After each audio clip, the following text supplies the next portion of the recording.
Black student stands up as professor mocks black folks, his response shocks everyone. The air in Westbridge University's lecture hall was thick with silence. Students sat still, pens hovering over notebooks, as if waiting for a storm to pass. At the front of the room stood Professor Richard Coleman, a man known for his sharp intellect and unshakable confidence.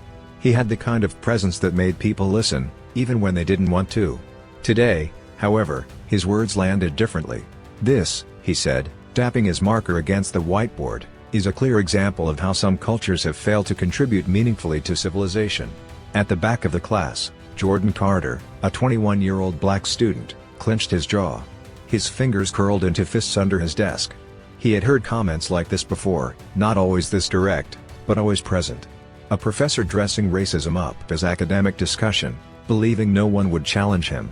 Most students, especially the few black ones in the room, either shifted uncomfortably or kept their eyes glued to their notes, hoping the moment would pass. Jordan, however, couldn't look away. Professor Coleman continued pacing in front of the class. "Look at the statistics. Look at innovation. We're talking about centuries of historical data, and it all suggests the same thing." Jordan exhaled slowly, shaking his head in disbelief. Was this man really standing there, in broad daylight, belittling black people under the guise of education? A hand went up in the front row. Emily Harrison, a 22-year-old white student, cleared her throat. "Professor, I think some might argue that history is written by those in power. And when access to education and opportunity has been systematically denied." Coleman sighed dramatically.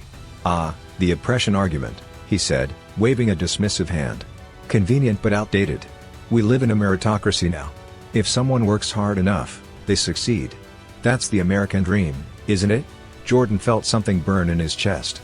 Enough was enough. For a moment, the room was silent. The air felt thick, heavy with something unspoken. Jordan Carter sat at the back of the lecture hall, his heartbeat pounding in his ears. He could feel his pulse in his fingertips as he gripped the edge of his desk. Enough. Slowly, he pushed his chair back. The legs scraped against the tile floor, sharp and deliberate. Heads turned toward him. Some students looked nervous. Others curious. A few had that look, the one that said, "Oh, this is about to get interesting."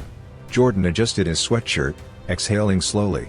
His voice was calm, steady, but there was no mistaking the fire underneath it. "Professor Coleman," he said, his deep voice cutting through the silence. "Do you ever get tired of being wrong?" A few gasps rippled through the classroom. Someone in the back coughed. A couple of students smirked. Professor Coleman, standing near the whiteboard, turned to face him. His expression didn't change, but there was something new in his eyes, surprise, maybe. Or amusement. "Mr. Carter," Coleman said smoothly. "I was wondering when you'd finally speak up. By all means, educate me." Jordan took a step forward, fully aware that every pair of eyes in the room was locked on him. "You keep throwing around test scores and statistics," Jordan said, "but you leave out the most important part, context. You act like history started yesterday, like everyone had the same opportunities and just some people decided not to take them." He let out a dry laugh. "Let's be real. Black folks have been playing catch-up since the moment they were brought to this country in chains. And everything after that? The systems that were built? They weren't designed for us." A murmur ran through the class. Some students shifted in their seats. A few nodded. Coleman smirked. "Ah, systemic racism. Another convenient excuse." Jordan let out a short, humorless laugh. "Excuse? You mean the reason schools in black neighborhoods get less funding? The reason black professionals have to work twice as hard to get half the recognition? The reason people who look like me get followed around in stores, pulled over for no reason? That's not an excuse, Professor. That's reality." Coleman waved a dismissive hand. "You're emotional, Jordan. And emotions cloud reason. My job is to present the facts." Jordan shook his head. "Whose facts? The ones cherry-picked to fit your narrative? Because the real facts, the ones you don't mention, show that black scholars, inventors, and leaders have been shaping this world for centuries. Despite every obstacle thrown at them." For the first time, Coleman's smirk faltered. Jordan took another step forward. "You talk about meritocracy like it's real for everyone. But it's not. And you know that. You work at a university that was built on exclusion. You stand here, pretending the playing field is level when it never has been." He exhaled. "You're not teaching facts, Professor. You're spreading the same tired, racist garbage that's been used to keep people like me in our place for generations. The room was dead silent. Coleman's face darkened. "Are you accusing me of racism?" Jordan tilted his head. "I don't have to. You're proving it with every word." More gasps. A few students exchanged nervous glances. A couple had their phones out now, recording. Coleman folded his arms, clearly trying to maintain control. "If you don't like my class, Mr. Carter, you're welcome to leave." Jordan crossed his arms right back. "Nah. See, that's the problem. You expect people like me to sit down and shut up when someone like you talks down to us. But I'm done being silent." A slow clap broke the silence. All heads turned toward the door. Standing there, arms crossed and a knowing smirk on her face, was Dr. Linda Brooks, head of the university's ethics department. Professor Coleman's face paled slightly. Dr. Brooks stepped into the room. "I was walking by when I heard an interesting discussion. Thought I'd sit in for a minute." She looked at Jordan and nodded. "That was an impressive breakdown, Mr. Carter." Jordan gave a small nod in return. Then she turned her attention to Professor Coleman. "Richard," she said, voice smooth but sharp. "I'm curious. Do you always degrade entire racial groups in your lectures? Or was today a special occasion?" Coleman opened his mouth, but no words came out. Jordan watched him, waiting for him to fight back. To double down. To say something that would justify what had just happened. But for the first time, he looked unsure. And in that moment, the power in the room shifted. The silence in the room was deafening. Professor Richard Coleman stood at the front, his usual smirk replaced by something far less confident. His eyes flickered toward Dr. Linda Brooks, head of the university's ethics department, who had just walked in and shattered his illusion of control. "Richard," Dr. Brooks repeated, her voice smooth but razor-sharp. "Do you always degrade entire racial groups in your lectures? Or was today a special occasion?" Coleman cleared his throat, shifting on his feet. I don't believe I was degrading anyone. I was presenting historical data for academic discussion." Jordan Carter, still standing, let out a short laugh. "Academic discussion?" He shook his head. "You stood in front of this class and flat-out disrespected black people. That's not discussion. That's racism." A few students murmured in agreement. Some, still hesitant, exchanged glances, unsure where this was going. But others had their phones out now, recording every second of the moment. Coleman's eyes flicked toward the students with their cameras, and his jaw tightened. Dr. Brooks took a step forward, crossing her arms. "You've been teaching here for how many years, Richard? 15? 20? Coleman straightened, trying to regain his usual authority. 17, he said stiffly. Dr. Brooks nodded slowly. 17 years. And in those years, how many black students have sat in your class and walked away feeling unheard, disrespected, and dismissed? Coleman scoffed. "That's an unfair question. Is it?" Jordan cut in. "Because I guarantee you, I'm not the first black student you've talked down to like this. I might just be the first one who didn't stay quiet." More murmurs. More glances exchanged. Someone in the back muttered, "He's right." Coleman's face hardened. "If you have an issue with my class, Mr. Carter, you're welcome to drop it. No one is forcing you to stay." Jordan's hands curled into fists at his sides, but he kept his voice steady. "That's the problem, Professor. You think the solution is for people like me to leave. To back down. To stay silent." He exhaled sharply. "But I'm not going anywhere." Dr. Brooks nodded approvingly, then turned back to the class. "How many of you recorded that discussion?" At first, hesitation. Then, one by one, hands started going up. Some students raised their phones as proof. A slow, satisfied smile crossed Dr. Brooks's face. "Good. Because I think the university will be very interested in hearing exactly what's being taught in its classrooms." Coleman's face paled. He opened his mouth, but for once, no words came out. Without another word, he grabbed his lecture notes, turned on his heel, and stormed out of the room. The moment the door shut behind him, the room exploded. Students whispered, murmured, a few even laughed in disbelief. A couple of them approached Jordan, patting him on the back, whispering, "That was insane, man." But Jordan barely heard them. His mind was racing. This wasn't over. Not even close. Because if there was one thing he knew about universities like Westbridge, it was that they always protected the wrong people. And unless someone did something about it, Coleman would walk away from this unscathed. Jordan wasn't going to let that happen. The moment Professor Coleman stormed out of the lecture hall, Jordan knew one thing: this wasn't over. Not even close. The tension in the room still hung thick in the air.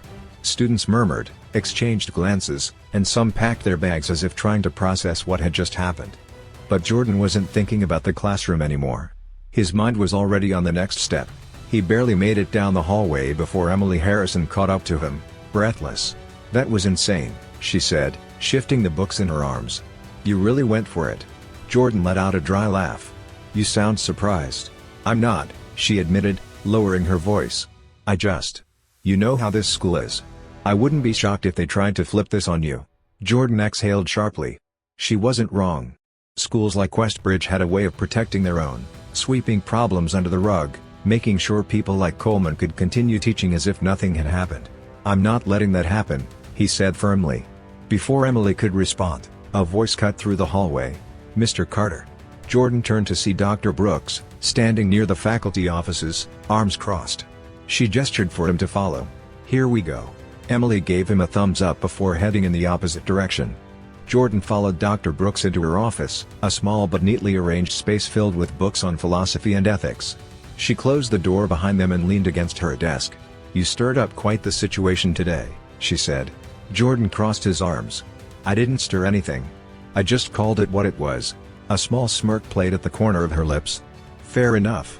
She tapped her fingers on the desk. "The administration is already aware of what happened. I don't know if you noticed, but half your classmates had their phones out." Jordan leaned back in his chair. "Good. Then they saw the truth." Dr. Brooks nodded. "They did. But that doesn't mean the university is going to act on it." Jordan's jaw clenched. "So what? Coleman just gets away with it?" She held up a hand. "I didn't say that. But if you go in without a plan, they'll twist this into something else. Make you look like an angry student who disrespected his professor." Jordan ran a hand over his head, frustration bubbling. He had seen it happen before, black students speaking out, only to be labeled aggressive or difficult. "So what do I do?" he asked. Dr. Brooks steadied him for a moment, then leaned forward. "You make it so loud they can't ignore it." And just like that, Jordan knew exactly what he needed to do. That night, he got to work. A single post on social media. Nothing fancy. No filters. Just the truth. "Today, my professor stood in front of the class and made it clear that he doesn't respect black students. When I called him out, he dismissed it. When he was confronted, he left. And now the university wants to handle it quietly. I say no. If you've experienced this, if you've ever been silenced in a classroom, tell your story. Expose Coleman." He hit post. And then, everything changed. Within hours, the response was overwhelming. Dozens of students shared their own experiences, not just from that day, but from previous years. Stories of Coleman's dismissive attitude, his microaggressions, his pattern of using academic debate as a cover for racist narratives. The hashtag started trending on campus. Then beyond it. By morning, local news had picked up the story. And just like that, Westbridge University had a problem it could no longer ignore.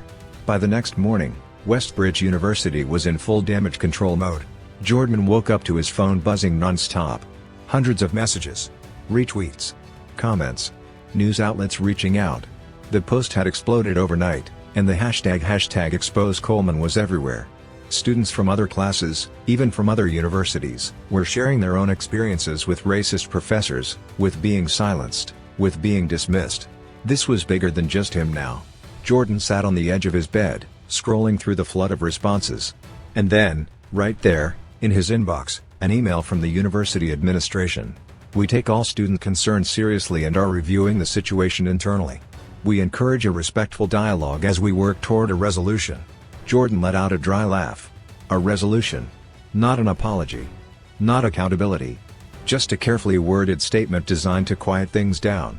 They were stalling. Hoping the outrage would die down. Jordan wasn't about to let that happen. By noon, students had gathered in the campus courtyard. Signs were printed. Chants were practiced. What started as a handful of students quickly grew, black, white, Latino, Asian, all standing together. By the evening, they were marching. "No hate in our classrooms. No hate in our classrooms." The chants echoed through campus as the crowd surged forward, demanding action. And then, as Jordan led the march toward the main academic building, he saw him. Professor Coleman. He stood near the entrance, arms crossed, watching the protest unfold. A couple of other professors stood nearby, some whispering among themselves, others just observing. Jordan locked eyes with him. For the first time, Coleman didn't look quite so confident. Jordan stepped forward, stopping just a few feet away. The crowd was still chanting behind him. "Still think this is just emotions, Professor?" Coleman didn't answer right away. His jaw was tight, his usual arrogance replaced with something else. "This is ridiculous," he finally muttered. "You're blowing this out of proportion." Jordan exhaled slowly, shaking his head. "No. This is what happens when people get tired of being disrespected." Coleman scoffed. "And what exactly do you think this will accomplish? You think you're going to get me fired?" Jordan shrugged. "That's not up to me. But one thing's for sure, you're not going to be able to hide behind your position anymore. People know exactly who you are now." For the first time, Coleman looked rattled. Jordan didn't gloat. He didn't smile. Because this wasn't about winning an argument. It was about making sure no other black student sat in that classroom and felt what he had felt.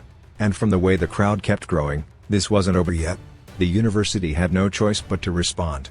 That night, an official statement was sent out. Due to recent concerns raised by students, Professor Richard Coleman has been placed on administrative leave pending further investigation. They weren't firing him. Not yet. But this was the beginning of the end. And Jordan Carter wasn't done fighting. Not by a long shot. Do you think the university did enough, or were they just trying to protect their reputation? What would you have done if you were in Jordan's shoes? Have you ever witnessed or experienced something similar in school or at work? Share your thoughts in the comments below. Let's talk about it.